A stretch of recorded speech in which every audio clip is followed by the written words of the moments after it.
Muraho, reka tubashimire kuba mudukurikira. Aha ni kuri Bumbogo Real Estate.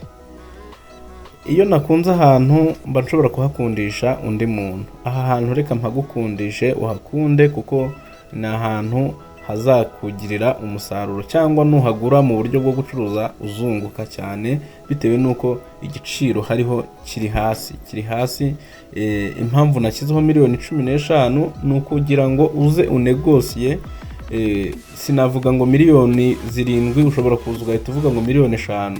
Oya, reka tuvuge igiciro cya miliyoni 15 uze unegosiye kugira ngo aha hantu hagure kandi uhakunde.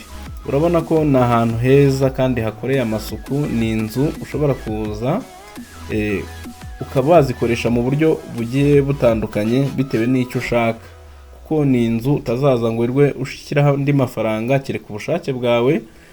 Ariko ni inzu nkeka ko zikoreye amasuku arangiye. Ni ahantu hari muri parcelle rero ya 364. Urumva iyo parcelle nayo si ntoya, hano mu mujyi wa Kigali, tubibutsa ko ari mu karere ka Gasabo, umurenge wa Kabuwa, Bumbogo. Ni ahantu heza cyane, nagukundisha, hegereye umuhanda, umuriro, amazi ari imbere gato cyane kuri uwo muhanda.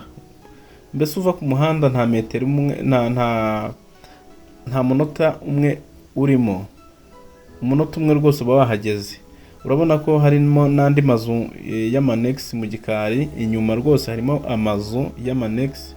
Ngira ngo aha hantu wahakunda kuko ni heza kandi hujuje bimwe mu bintu bisabwa.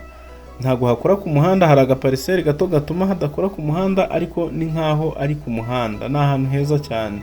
Rero aha hantu reka mpagukundishe, nizere ko mugiye kumbaza amakuru yaho. Icyangombwa ni metasiyo. Ikindi nimero yanjye ngiyo, murampamagara cyangwa munyandikire kuba bishoboye, turangize iyi gahunda kuko irihutirwa. Nyiraho yambwiye ko byihutirwa, nimba bishoboka muhuze n'abantu baze baganire kandi arabagabanyiriza cyane. Murakoze.